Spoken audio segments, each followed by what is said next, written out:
예, 안녕하십니까. 말아랑께 전북민원연의 말아랑께 유튜브 TV를 봐주시는 분들에게 인사드립니다. 저는 전북민원연의 미디어 위원장 직을 맡고 있고 이사로 같이 활동하고 있는 김병직입니다. 저는 항상 제 모토가 이 카메라 뒤에 선다 이런 건데 오늘 느닷없이 이렇게 카메라 앞에 나왔네요.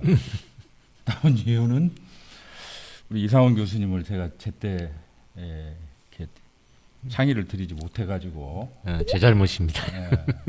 이상원 교수님은 아시는 것처럼 그간에 계속 우리 말아랑께 TV 이제 진행을 해 오셨고 전 세계적으로도 찾아보기 어려운 그런 석학이시면서 명진행자이시고 그렇죠. 이상원 교수님이 이걸 꼭 보셔야 되는데 그래서 이제 근데 오늘이 마침 그 학교 이제 문을 여는 날이고 지금 건강이 또 많이 안 좋으시고 이래가지고 어쨌거나 오늘까지만 저는 이제 하고 이상원 교수님이 앞으로 이렇게 좀 진행을 하실 수 있도록 해보려고 합니다. 그 말아랑께 TV를 이제 전북민원연이 쭉 해서 대단히 알찬 내용의 컨텐츠들을 이렇게 매주 업로드를 하고 있고 이러는데 우리 이제 전북민원연으로서는 몇 가지 이 목표를 가지고 이제 이런 활동을 좀 하고 있는데 생각만큼 뭐 많은 분들이 보시진 않고 있는 게 이제 현실이고 그래서 이제 이런저런 좀 의견 교환이 있었는데 그래도 계속한다. 적어도 올 상반기 또는 길게는 올 연말까지 한 1년 정도 이런 뭐 조회수나 시청률이나 이런 거에 연연해 하지 않고 우리가 하고 싶고 해야 하는 이런 것들을 좀 해보자. 그러면서 좀 더 확대하고 또 발전하는 이런 유튜브 채널을 만들도록 하자. 이런 게 이제 지금 생각이고요. 미디어 이제 전북민원연의 미디어 위원장으로서 제가 그런 부분에서 좀 역할을 해야 될 것이 있고 그렇습니다. 보시는 분들이 좀 더 이렇게 주변에 권유도 좀 해주시고 해서 더 많은 분들이 같이 했으면 좋겠다 이런 생각을 좀 말씀드리면서 오늘 지난번에 한번 김원기 교수가 이렇게 말씀을 해주셨던 우리 친일 언론 일제강점기의 친일 언론인에 관한 이야기 때 마지막 순서에서 이렇게 나오셨던 우리 옆자리에 계신 끝까지 안 한다고 뺐는데 제가 술 마시면서 계속 이렇게 회의하고 협박하고 해가지고 드디어 이제 고정 꼭지를 맡아서 출연을 하시게 됐습니다. 민족문제연구소 전북지부장이시고 우리 전북민원연 이사로도 이제 활동을 하고 계시는 김재호 이사 모시도록 하겠습니다. 인사해 주시죠. 반갑습니다. 민족문제연구소 전북지부장 맡고 있는 김재호라고 합니다. 예. 네, 이제 편하게 예. 하는데 날려놓고 하죠. 예. 매달 한 번 정도 이렇게 이제 말씀을 해주시고, 네. 그게 이제 이렇게 이 말아랑께 TV에 올려지고 그러면 될 것 같고 주 특기가 이 어떤 정사나 이런 것보다는 이제 야사에 밝으시고 정사가 이게 중의적인 의미가 있기 때문에 예, 예. 조심해서 써야 됩니다. 그러니까 삼국사기류보다는 삼국유사나 또 뭐가 있어요? 이 삼국 시대를 기록한 야사 중심에 뭐 있나요? 어쨌거나 이제 우리 김재호 의사가 대단히 우리 이상원 교수님의 표현을 빌리면 이 호남 사면 중에 이제 한 분이시고 그러신데 쓸데없는 얘기 이렇게. 그러니까 주로 우리가 잘 몰랐던 우리 그 근현대사 속의 어떤 언론 네. 우리가 이제 민원연이니까 예. 민주언론 시민연합이니까 언론과 전혀 무관한 이야기를 뭐 할 필요는 없을 것 같고요. 예. 이제 언론에 관한 이야기를 하는데 이 정말 그 치부들도 많고 우리 이제 언론이 해온 역할도 많이 있고 지대한 역할들이 있고 하지만 눈 뜨고는 볼 수가 없죠. 네, 이렇게 청산해야 될 것들도 많고 이제 네. 이런데 그런 이야기들을 우리가 특히 잘 몰랐던 이런 이야기들을 한 달에 하나 정도씩 업로드를 할 건데 오늘은 첫 번째로 코리아나 호텔. 네. 그 저기를 좀 얘기해 주시죠. 대략적으로 앞으로 쭉 어떤 이야기를 좀 하실 예정인지. 예, 제가 이제 한 달에 한 번씩 그 언론과 관련된 역사 이야기를 하려고 합니다. 그래서 이제 뭐 지금 현재 잡혀 있는 건 많지 않은데 일단은 오늘 같은 이제 코리아나 호텔, 조선일보 관계가 있죠.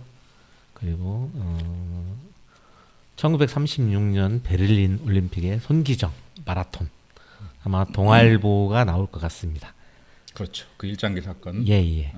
그래서 이런 것들 그다음에 근현대를 포괄하기 때문에 근현대 역사 속에서 언론이 어떠한 역할을 했고 이 언론이 정치 권력과 어떻게 결탁했으며 그리고 우리가 알고 있는 것의 이면에는 뭐가 있는가 이런 것들을 한번 저도 잘 모르지만은 같이 공부하고 우리 시청하시는 분들도 이런 일이 있었구나 이렇게 한번 함께 알아나갔으면 좋겠습니다.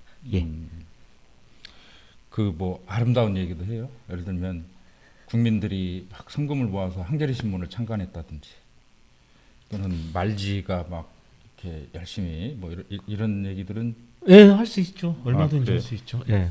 여기서는 뭐 굳이 뭐 일간 신문에 국한되는 게 아니라 전반적인 언론 전체를 다 다루려고 하기 때문에 그 역사를 다루기 때문에 뭐 우리에게 필요하고 정말 궁금한 것들은 뭐 시간, 장소, 내용 뭘 가리지 않고 성역 없이 그냥 마구 하는 걸로 그렇게 하겠습니다. 예.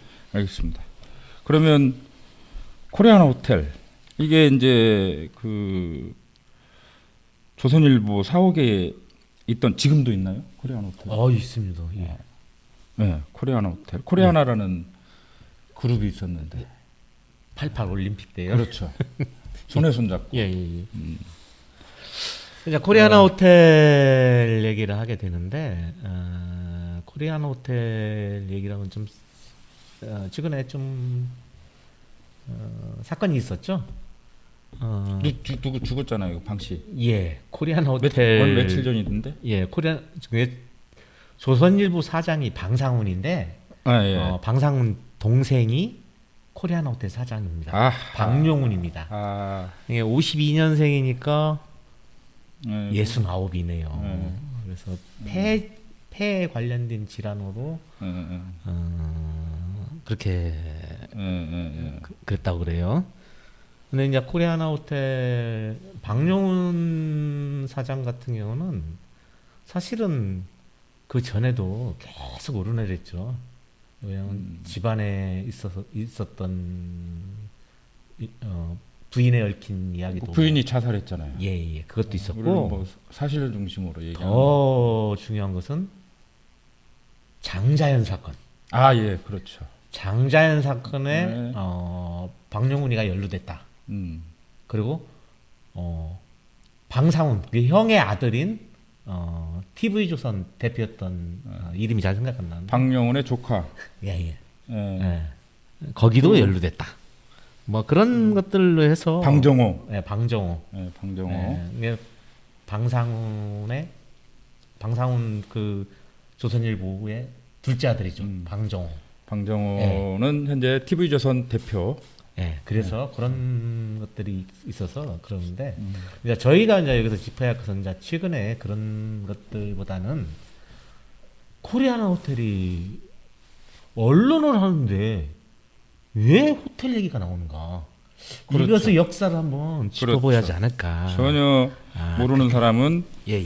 맥락이 닿지 않게 예. 받아들이죠. 아마 사람들도 그럴 거예요. 음. 코리아나 호텔이 조선일보 거였나 원래? 그러니까. 이렇게 생각할 수 있잖아요.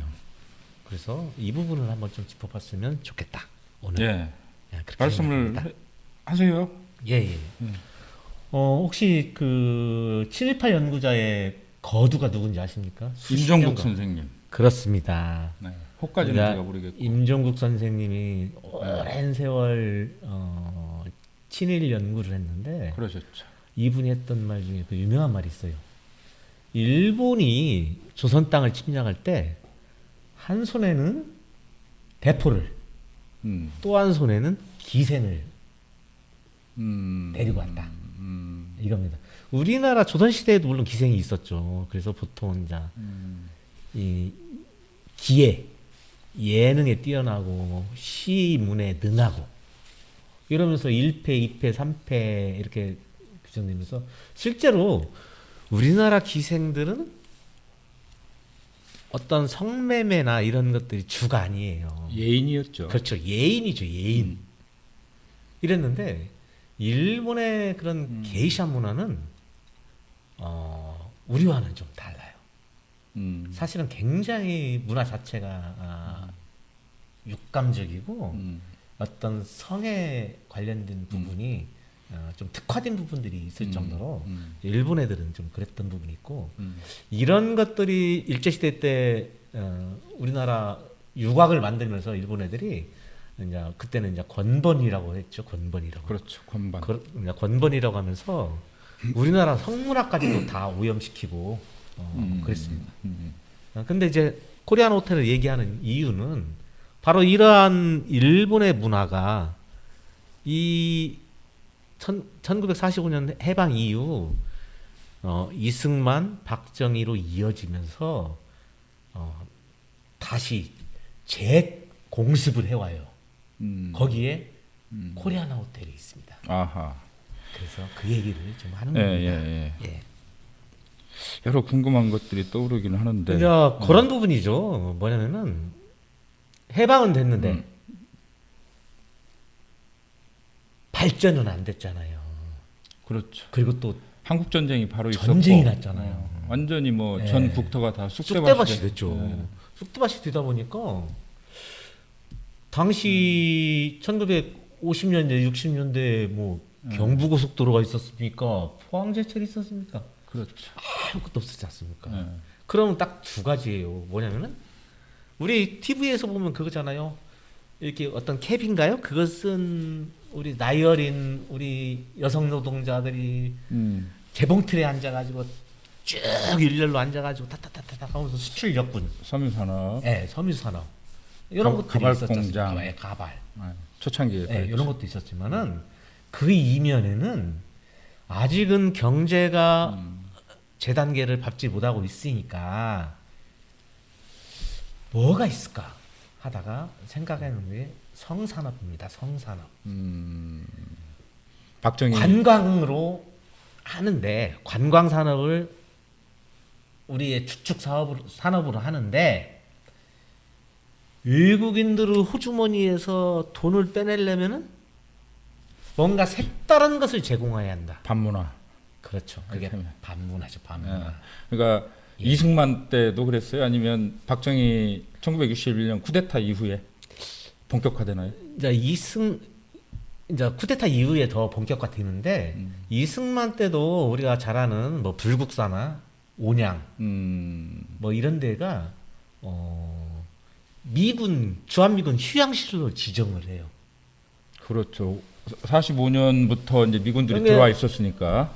이승만 때에는 일본인들이 사실 들어오기가 어려웠잖아요. 이제 그러다 보니까 그리고 국내에 뭐 마땅히 갈 데가 없지 않습니까? 주한미군들이 훈련하다가 쉬려고 예른다면 뭐 주막에 가겠어요. 어디를 가겠어요. 변변한 호텔 하나 없고 호텔이라고 하면은 일제시대 때 만들었던 원구단에 만들었던 조선호텔이나 그건 조선 총독부 산하의 그 철도국에서 만든 거잖아요. 아니면은 일본인이 만든 반도텔 이 정도밖에 없었단 말이에요. 그러다 보니까는 주한미군들이 여기에 있는데 휴일날 돈 쓸 때는 홍콩 가서 쓰고 일본 가서 쓴단 말이에요. 그러니까 외화는 없는데 그나마 돈 쓸 주력들이 주력군이 저놈들 호주머니를 외국에 가서 털어야 쓴단 되겠다. 말이에요. 아 이래서는 안 되겠다. 이제 이런 문제점들이 있었어. 그지만은 이승만 때는 아직은 우리나라 관광 산업이 그렇게까지 뭐 확장되지는 못하고 있었고 그랬죠. 그러다가 박정희 때 들어서 쿠데타 이후 박정희 때 들어서 관광 산업이 국가의 주요 사업으로 등장하게 되는 겁니다. 그래서 이제 코리아나 호텔이 예. 그때 만들어지는 거예요. 이제 코리아나 호텔 같은 경우는 우리가 이제 1965년이 일본과 국교 정상화가 되죠. 예. 국교 정상화가 되면서 그 전부터 박정희가 쿠데타 일으킨 뒤부터 관광 산업을 계속 해요. 근데 법제적으로 관광 산업에 관련된 법도 바꾸고 새로 만들고 그리고 또 여러 가지 뭐 주세나 아니면은 유흥 음식세 이런 것들을 뭐 면제한다거나 아니, 이러면서 그 관광 하는데 산업을 육성하자, 예. 뭐 활성화하자. 그렇죠. 그래서 외화 예. 거리를 하자. 예. 이거는 뭐 할 수 있는 생각이고 좋은 생각이죠. 근데 근데 이제 그것이 비틀어지고 정상적인 루트를 통한 관광 산업이 아니라 뭔가 들어오는 외국인들을 확 잡아당겨서 그들로부터 돈을 갈취하는 형태. 이게 뭔가가 제공해야 되잖아요. 이제 그런 부분에 착안을 했던 거죠. 근데 사실은 이것은 박정희만의 머리에서 나온 게 아니에요. 그때 당시에 그 미국 상무성과 그 대의 원조국 같은 데서 미국의 이게 기관이죠. 기관에서 제3세계의 경제 발전의 한 축으로 관광업을 부추기자. 그래야만 저들이 저개발 상태에서 어느 정도 일어나고 그래야 미국 자본주의의 그 우산 아래 이들이 살 길을 도모하겠다라는 식의 사고방식을 해가지고 번군을 했지만 사실은 그건 거의 뭐 이건 압력으로 다가온 거죠. 그래서 박정희도 당연히 정통성이 없잖아요. 그래? 그러면 우리도 그걸로 해서 돈 좀 벌어볼까? 이런 생각을 가진 겁니다. 예를 든다면 그러다 보니까는 성매매 산업이 관광 산업의 주력으로 된 거예요. 예를 들면 1964년에 우리나라 수출이 얼마인지 아십니까? 그 전년도에 제가 태어나서 뭘 알겠어요.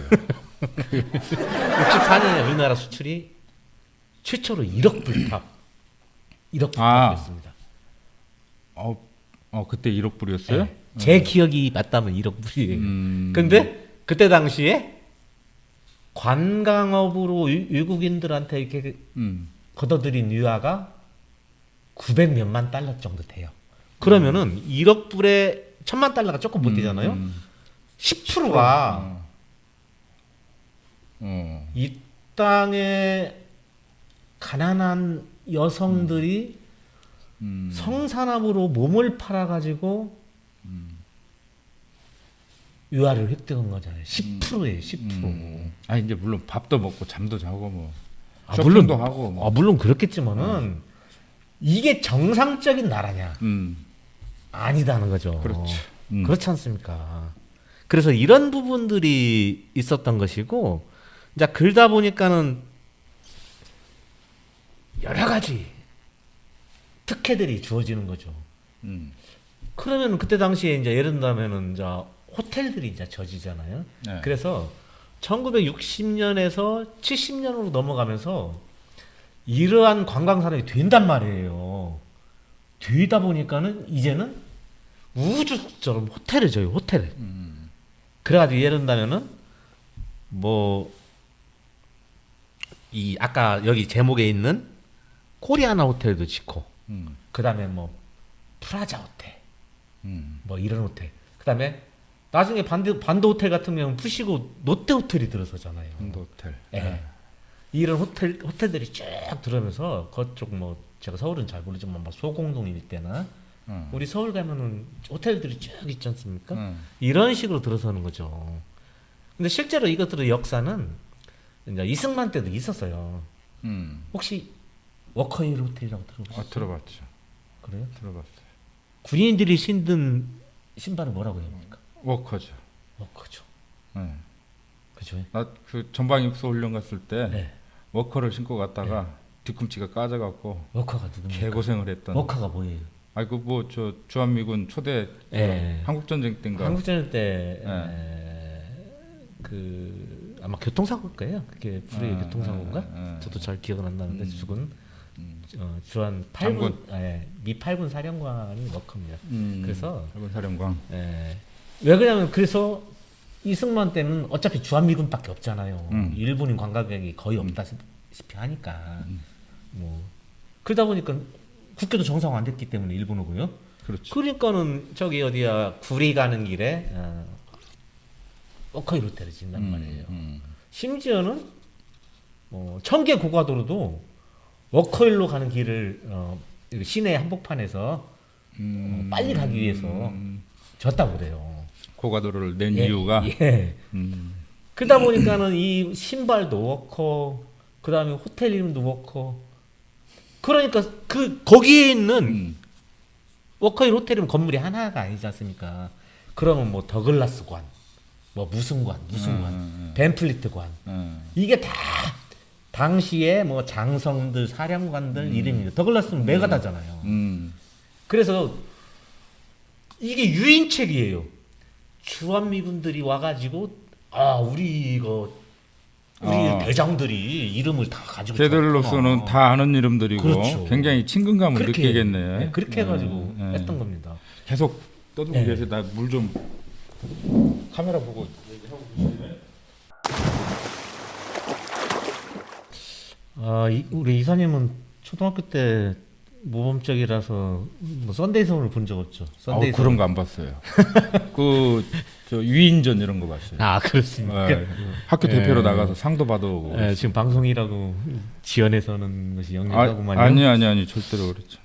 저 초등학교 때 썬데이 서울을 본 적이 있는데, 근데 지금도 기억이 강렬한 게 그 광고에 요정 광고가 많이 실렸었어요. 기와집 뭐 이런 요정 광고가. 그 전설적인 요정. 예. 그러니까 어떻게 보면 우리가 박정희도 죽을 때 사실 요정에서 죽은 거나 마찬가지잖아요. 그래서 박정희 시대의 밤의 문화는 요정 문화이다. 그랬다는 거죠. 그러면은 한 가지 질문을 던질게요. 박정희하고 가장 많이 술을 먹었던 사람으로 짐작가는 사람 혹시 없나요? 조선일보 방가. 예, 그렇습니다. 맞아요? 예. 우리가 보통 이제 스포츠 조선의 그 신동호 사장이 옛날에 그 칠순잔치인가요? 방일령의 칠순잔치에서 그런 얘기 있지 않습니까? 낮에 대통령은 여러 명이지만은 밤의 대통령은 우리 회장님 뿐이십니다. 오로지 우리 회장님 뿐이십니다. 이런 얘기도 했었고. 그런 얘기가 있어요. 박정희도 술 먹다가 낮에는 내가 대통령이지만은 밤에는 임자가 대통령이 맞구만. 뭐 이런 얘기도 했다고 그래요. 그 정도로 방일령과 이제 방일령은 어떻게 보면 방응모의 이게 9대 조선일보 사장이죠.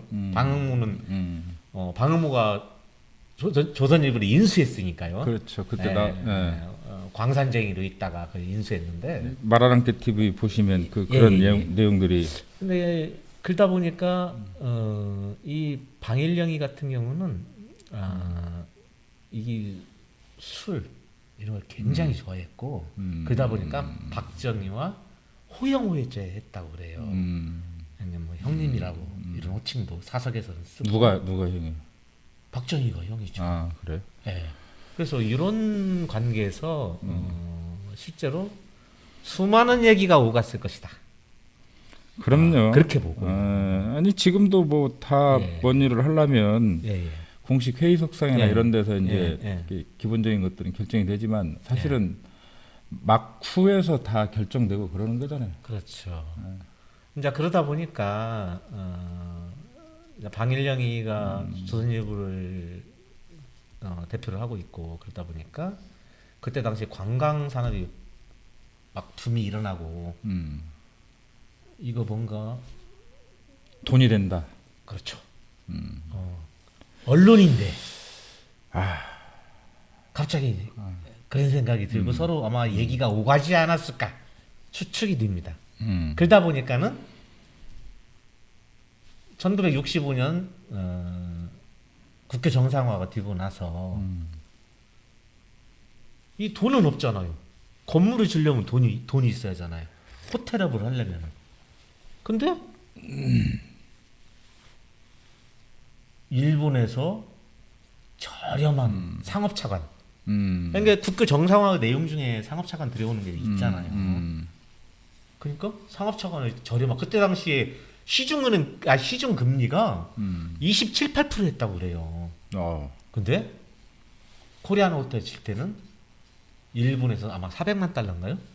7%, 8%짜리. 그때 이건 뭐냐면 7%, 8%고 27%, 28% 차이는 뭐냐면은 내가 시중 이게 돈이 그 건물을 짓지 않고 그 돈을 갖다 은행에 넣으면은 돈놀이만 해도 20%를 먹는 거예요. 엄청난 특혜죠. 일본은 그때 이제 일본도 패전국이었기 때문에 전후에 45년 이 뒤에는 이제 굉장히 경제가 어렵고 그랬지만 한국 전쟁 특수를 통해서 그래서 엔화 강세도 있었어요. 그러다 보니까 일본은 이미 당시만 해도 일본 같은 경우는 그때는 또 1970년대 상황을 좀 알아야 되는데 1972년에 대만이 일본과 국교를 단절하죠. 그 중국과 수교 문제가 있어가지고 단절하니까 그때까지만 해도 일본인들이 성 관광, 섹스 관광을 대만으로 갔었어요. 근데 그게 이제 끊어져 버린 거예요. 이건 한국 정부로서는 대단한 혹이잖아요. 그래서 이런 것들 통해서 우리나라 호텔 산업이 붐이 일어나요. 아주 아까 말씀드렸던 여러 가지 호텔들이 막 우후죽순처럼 나오게 되는 겁니다. 그 와중에서 조선일보도 막강한 권력을 등에 업고 특혜를 받아가지고 호텔을 짓게 되는데 그 호텔이 코리아나 호텔입니다. 코리아나 호텔. 이거는 어쨌거나 저희가 조선일보 하고 연관이 있지만 방씨 일가들의 말하자면 사기업인 거잖아요. 코리아나 호텔은. 그렇죠. 근데 이제 일본 엔화를 저리로 받아다가 그 모든 과정이 다 특혜였다 이제 이런 거고 만들어지는 것부터가 그러다 보니까 일본에서 관광객들이 물밀듯이 밀려와요. 물밀듯이. 그래가지고 뭐 나중에는 막 몇십만 명 이런 식으로 늘어나고 그것도 단체 관광. 그러니까 일본의 관광 그 브로커들은 광고를 합니다. 한국에 가서 기생 파티가 있다. 그러니까 막 사람들이 그거 싸단 말이에요. 일본에서 쓰는 것보다 엔화가 그 엔고 현상이 일어났기 때문에 한국에 가도 일본 국내에서 쓰는 것보다도 저렴하게. 그렇죠. 그러니까 막 물밀듯이 몰려가지고 하는 겁니다. 그때 당시 72년도에 문기부 장관이 민관식이라고 많이 들어봤죠. 들어봤어요. 예. 민관식인데 민관 시기가 그런 얘기를 했어요. 일본 가가지고 이렇게 매매춘을 통해서 관광업에 종사하는 한국의 여성들이 애국자다 이런 발언을 합니다. 아, 점잖은 재미는 욕은 못하겠고 정말. 근데 이것을 예? 그 똑같은 경우가 그 70년대 주한미군 그 우리가 이제 위안부라는 표현 많이 쓰잖아요. 접대부라는 표현도 많이 쓰고 주한미군을 대상으로 한 기지촌 여성들 네. 여성들에게도 그랬어요.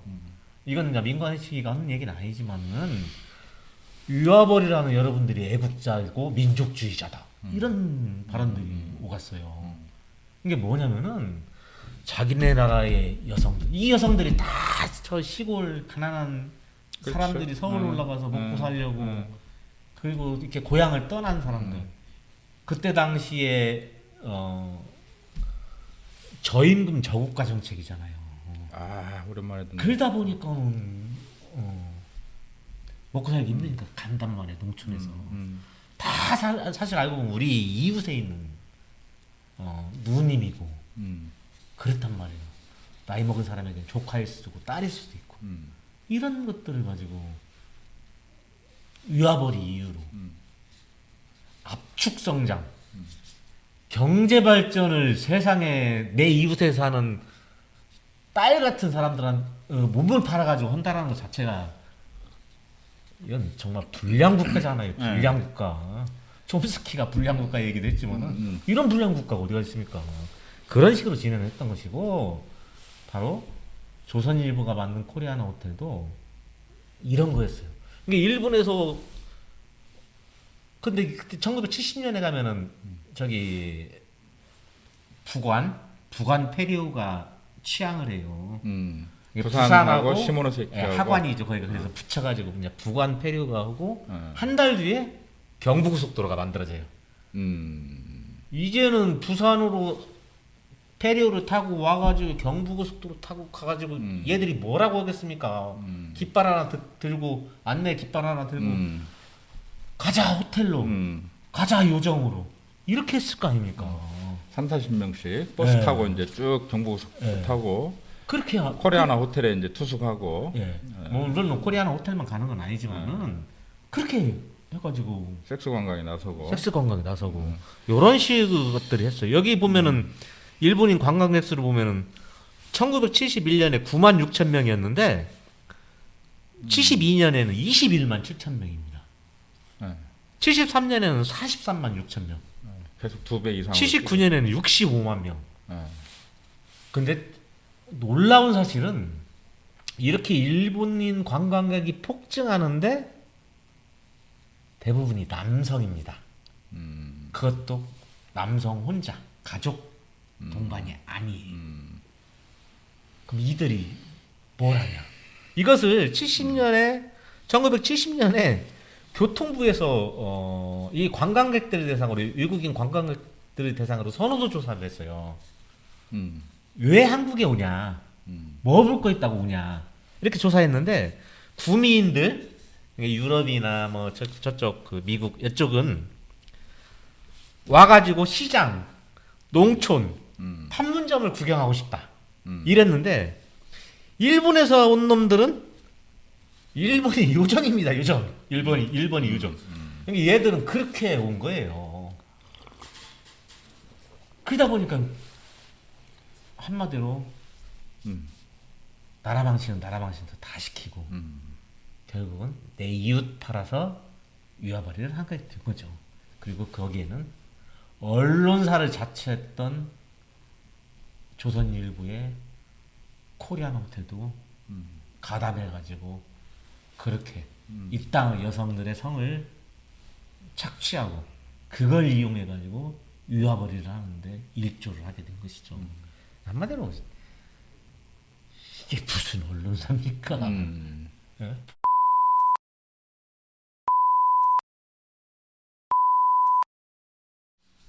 그렇지 않아요? 심지어는 기생들에게는 이제 정부 산하의 관광협회라는 게 있잖아요. 지금의 그렇죠. 아마 한국관광협회가 되겠죠. 관광공사. 예. 한국관광공사. 1970년대 가면은 요정과가 생겨요. 요정과. 관광협회. 그러니까 어떻게 보면 네. 예. 그 관광공사가 직속이잖아요. 정부의 방침에 의해서 법을 제정하고 그 방침에 의해서 관광공사가 만들어진 거 아닙니까? 그렇죠. 근데 그 산하에 요정과가 생기는 겁니다. 거기서 뭐 하는지 알아요? 접객업소에 들어갈 수 있는 등록증. 이게 면허죠, 면허. 이걸 주는 겁니다. 그러니까 기생들이 호텔에 들어갔을 때는 돈을 벌어야 하니까 통행금지도 없어요. 그냥 들어가고 그것만 내면은 그냥 들어가서 성매매를 하는 거예요. 일반 국민들은 다 통행금지가 예, 있던 시절에 예. 밤에 못 돌아다니죠. 이게 과연 말이 되느냐. 이게 이런 식이었다는 거예요. 그러면서도 우리나라에 율락행위 방지법이 만들어진 게 언제인지 알아요? 1961년이에요. 겉으로는 율락행위 방지법 만들고 뒤로는 그냥 부추기는 거 아닙니까? 이건 그러니까 법 만들어지고 예. 그 국내 최고라고 자부하는 네. 이 언론사를 예. 운영을 하고 있으면서 예. 그 같은 사람이 또 가족이 그런 이제 또 호텔이라고 하는 거는 괜찮은 이게 여러 한 사업이지만 이렇게 내용적으로는 자꾸 코리아나 호텔을 비롯해서 이렇게 일본인들이 자꾸 오니까 국내의 여론은 아무래도 안 좋을 거 아닙니까? 그 정태춘 씨 노래 중에 네. 그 노래 있는데 그 있잖아요. 그 일본의 그 기생관광 오는 걸 풍자하고 비판했던 그런 노래가 있는데 찾아봐서 좀 배경으로 그 깔아주시면. 일본에서도 여대생들이 피켓 시위도 하고 그래요, 공항에서. 이게 뭔 망신이냐. 가가지고 어떻게 이게 식민시대 때 가해하고 또 2차 가해하는 거 아닙니까? 조선의 처녀들에 대해서, 조선의 여성들에 대해서. 그리고 여기에서도 여성단체 뭐 이유정 선생님이나 여성단체들이 이 말도 안 되는 작태를 끝내라 뭐 이렇게 하니까 누가 나섰을 것 같아요? 역시나 중앙정보부가 딱 나서가지고 국가 사업에 방해하지 말라고 엄포를 놓고 협박하고 아까 그 뭐 민관식은 애국자다 막 이러고 이런 식입니다. 근데 이제 이렇게 하면은 당시 있던 요정이나 호텔에 있던 어떻게 보면 접대부라고 그냥 그 70년대 가면은 여성 특수업태부라는 용어도 생겨요. 창피하잖아요. 그러니까 특수업태부 이거 말장난하는 거잖아요. 그러니까 그런 것도 생기는데 한마디로 얼마나 서름 받았겠어요. 거기 가서 주한미군 그 미군 기지 정화 사업 하면서 주한미군 그 접대부로 이렇게 했던 사람들은 별 거지 같은 소리도 다 들었어요. 옐로우 멍키. 이게 인종주의로 따지면은 백인종들이 황인종들에 대한 인종 차별을 할 때 원숭이 뭐 이런 표현 많이 쓰잖아요. 일본인에게도 쓰죠. 옐로우 멍키. 아니면 뭐 유엔 마담. 유엔 사모님. 양갈보는 많이 들어봤죠. 지금은 거의 이제 사실은 사라진 단어인데 양갈보 많이 이런 것들 쓰면서 내 조국에 내 동포의 사람들이 별의별 소리를 다 듣는데 얘들은 유아협도 간다고 희희낙낙거리면서 그 돈 어떻게 썼겠어요? 그게 다 경제 발전에 들어갔다고 누가 장담합니까? 왜 그러냐면은 이런데 그 여성들이 실제 받은 돈의 20% 정도만 받았대요. 나머지는 다 갈취당한 거예요. 한마디로 다 뺏긴 거죠. 포주한테 뺏기고 뭐 하는 사람한테 뺏기고 뭐 연결하는 브로커한테도 뺏기고 다 뺏길 거 아닙니까? 그리고 결국 이제 국가한테도 뺏기고. 예, 국가에 의해서 이름만 안 붙였지 완벽한 공창제도다 이것은. 이건 공창제도예요. 이런 것을 운영해가지고 했던 것이고 거기에 오늘 주제인 조선일보의 코리안 호텔도 있었다. 그러니까 그것도 국가가 특혜를 받아가지고 져가지고. 일제 강점기 예, 때 예. 방응모가 조선일보를 인수를 해서 예. 쭉 운영을 해오고 예. 그 2차 대전 말기쯤에 이제 폐간도 뭐 당하고 그래서 다시 이제 해방 이후에 폐간이라는 것보다는 실제로 이제 폐간의 과정은 이제 좀 여기서 얘기하기에는 좀 길은데 실제로 원래 조선일보 자산보다 훨씬 많은 돈을 받습니다. 그리고 그게 자진 폐간이라는 자진 폐간. 왜 그러냐면 방학모는 만주 사변이 일어나고 나서 1933년도에 일제 고사포 기관총도 헌납해요. 그리고 뭐 조선항공 주식회사 감사도 하고요. 그다음에 조선신궁 그 발기인인가요? 뭐 그런 것도 해요. 그리고 뭐 전쟁 시기에는 뭐 너무 많으니까 그렇게 얘기하기가. 했던 게 이제 예. 방응모였고 예. 방응모의 큰 아들이 현재 조선일보 아니요. 예. 지금 방응모의 아들은 따로 있고요. 제가 여기다 써왔는데 그 아들이 없어요. 방응모는. 방응모는 아들이 없어가지고 방응모의 형 방준모인가? 뭐 누구 있어요. 입양을 그 아들 방재윤을 입양해요. 조카를 입양해서 아들로 그 아들들이 바로 방일령과 방우영이에요. 그 방일령이 밤의 대통령이었던 것이고 조선일보. 이 밤의 대통령이 박정희와 아주 궁합이 잘 맞았던. 그래서 실제로 거의 뭐 지금 기준으로 보면은 뭐 주지 육림에 빠져서 여성이란 여성은 다 뭐 머리 올려주고 뭐 이랬다. 그 방일령의 이제 또 아들이 방정오고 현재 TV조선. 방일령의 아들은 예. 방용훈하고 방상훈이죠. 그 방상훈의 아들이 방정우고요. 이게 좀 복잡합니다. 그리고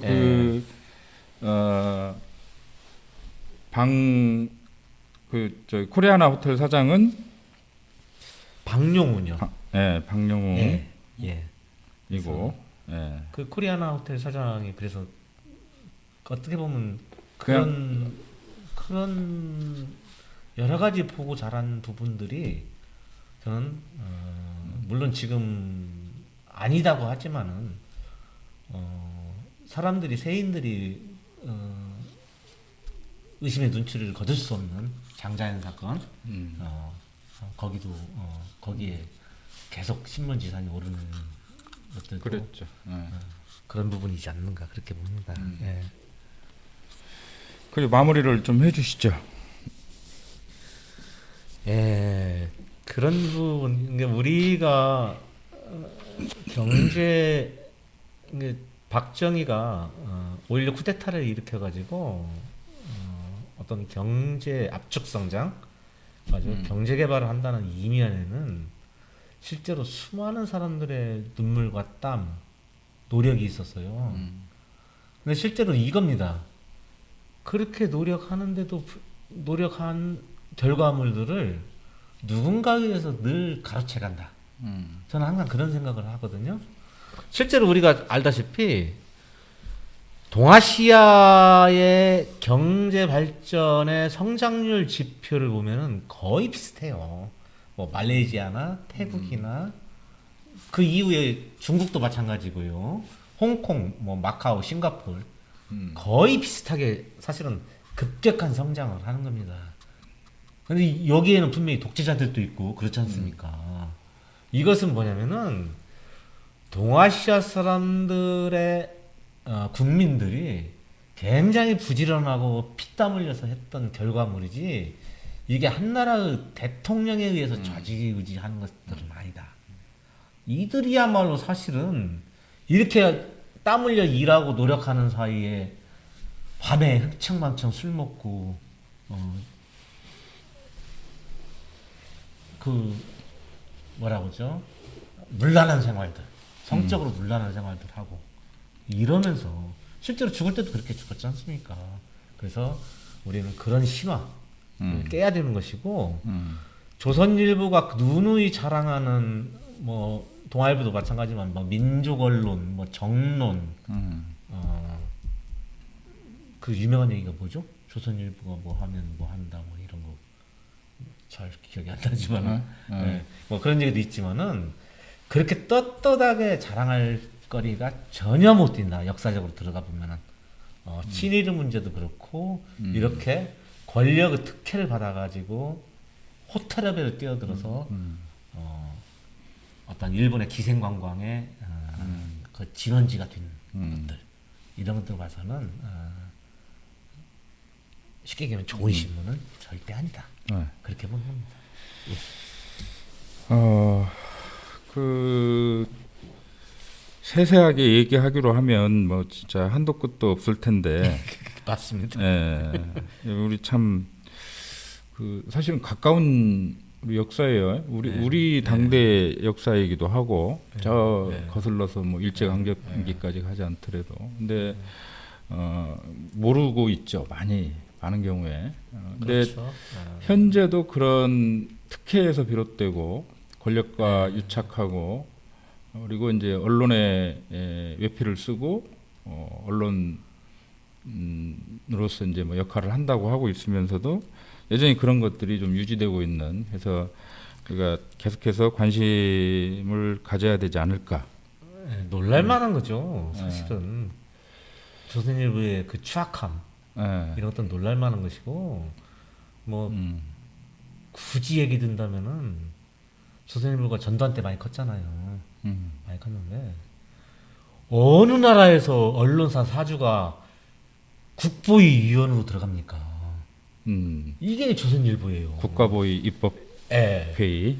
그게 이게 이건 코미디도 아니죠. 이건 있을 수 없는 일이에요. 그게 전두환 때 들어갔지 않습니까? 강우영이가 그런 일도 있었어요. 이런 이야기들을 이제 계속 앞으로 한 달에 한 번 정도 업로드를 할 건데 오늘 좀 얘기를 하다 보니까 시간이 좀 애초에 생각했던 것보다 좀 길어졌는데 뭐 잘라서 올리시든지 알아서 하시고 더 생생하고 재미있는 이야기 우리가 알아야 될 이야기 가슴 아프지만 이런 이야기 다음 시간에 또 기대를 하도록 하겠습니다. 우리 김재호 이사님 수고하셨습니다. 인사하고 고맙습니다. 예, 다음에 뵙겠습니다.